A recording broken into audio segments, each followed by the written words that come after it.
Hey everyone, welcome to yet another video from Grassroots Education. Today's video is about actual IELTS writing questions that came on the 14th of May 2022, and I'm going to discuss the task 2 questions today specifically, and we're going to do idea generation, paragraph structuring, and you can also let me know your ideas in the comment section. So let's get started with this video right away, and let's look at the question that came in the morning slot.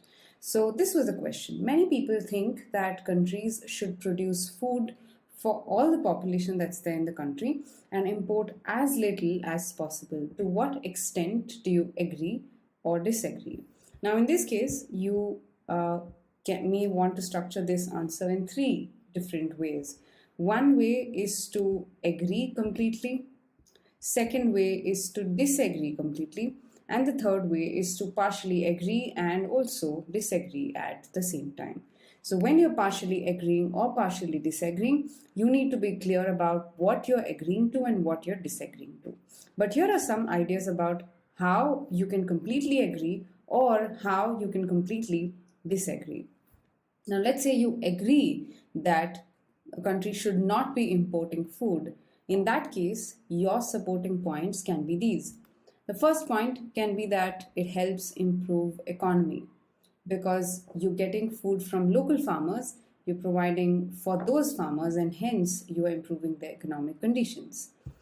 It also reduces carbon footprint because you're not transporting food from elsewhere into your country, which means it reduces any kind of transportation packaging costs. So that way you're reducing solid waste and also emission of vehicle gases into the atmosphere. Right? So these are supporting points for when you want to agree to this idea, and you can put each of these ideas in separate body paragraphs. Let's say you want to disagree to this idea now. In that case, you can say that you can offer food at international quality when you import something, because something that's produced in the country may not meet international standards. And you can give examples of food items like oils, refined oils, or certain food items that are exotic like avocado. Now, another reason why you may want to disagree with this is that it can reduce pressure on farmers to meet the local demand. Let's take the example of wheat. The demand of wheat is rising, and it's also putting a lot of pressure on farmers. So that can come down if you import food. So this is a reason why you may want to disagree and say that we can import as much as possible from other countries, right? But let's say you are partially agreeing to this. You might want to pick one of the points here and one of the points here and put them in separate body paragraphs. But if you are having a one-sided answer, let's say you agree or let's say you disagree, then these are your possible ideas. Now, you let me know in the comments as to what your idea is and how you will split the body paragraphs. Let's move on to the next question that came up in the morning slot. Many people are choosing to live abroad after graduation. Now, by live abroad means that they are either choosing to work or study. Okay, so it can involve anything. Why is this happening? Do the advantages of this outweigh the disadvantages? So the question has 3 prompts now. It is asking you why, it is asking you what the disadvantages and advantages are, and whether the advantages are outweighed by disadvantages. So let's look at paragraph structuring for this answer. Obviously, your first paragraph will have why, and you can reason it out by saying that there are better opportunities abroad. Pick up a country like US, Canada, Australia, or UK and explain why opportunities are better than in a country like India. And your body paragraph 2 and 3 now will have advantages and disadvantages both.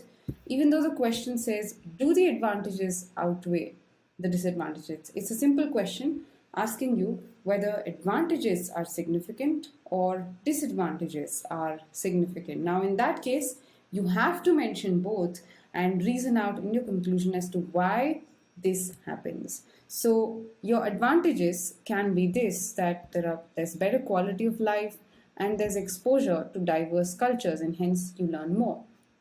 Your disadvantages can be that there's more financial burden if you move abroad, and maybe you feel homesick if you move abroad. That feeling of homesickness will stay. So these are your ideas now. But what comes in the introduction is whether this outweighs this. And in this case, I feel that advantages outweigh the disadvantages. So my introduction and conclusion will have this opinion rephrased. And I will say in the conclusion that advantages of living abroad gives long-term benefits such as better quality of life, better access to resources such as healthcare and education, and also exposure to diverse cultures, which means you just become more grown as a person. So I'm trying to reason that and use this idea to tell that benefits outweigh the drawbacks. This is my idea generation for the second question here. And just like what I said earlier, you can let me know what your ideas are in the comment section. Now let's move ahead to the last question of today, which says, some people think that universities should offer places to students with high grades, whereas others feel that universities should offer a place based on age. Discuss both views and give your own opinion. Now, the question tells us whether universities should offer a seat based on high grades or whether that should happen based on age. That's what the question is asking you, but it is also asking you to discuss these two views. So your paragraph structuring will go like this. You will put view 1, which is evaluating students based on high grades, view 2, which is evaluating and putting students in based on age, and then the third paragraph will be your opinion. Now, in my case, the opinion is slightly different, and hence I'm using a third body paragraph. But if you feel that this is your opinion, you don't have to write a separate body paragraph for this. So an idea for elaborating and supporting this view, as in people should be taken in based on their marks, is that it just helps in fair evaluation of talent and skill. That means if you have a high grade, it indicates in some way that you're good in the subject, you're good for the course that you're applying to, and you will definitely add a lot of value to the university. Let's say you are supporting this view neutrally based on age. People should be taken in based on their age. Now, this view can be supported by saying that people who are slightly of a larger age can be taken in and they can stand a chance of employment if they are still unemployed. And that's a good way because you're giving chance to people who actually need to sustain their livelihood than people who depend on their parents, right? And my third paragraph is my opinion that says that no, you cannot do that just based on talent or just based on age. That decision should be based on the applicant. If the applicant is strong and has great talent but is low on age, there's no problem. But if the applicant is high on age, slightly low on talent but can be trained, then you also take him in. Well, that's going to be my defense for the opinion that I have.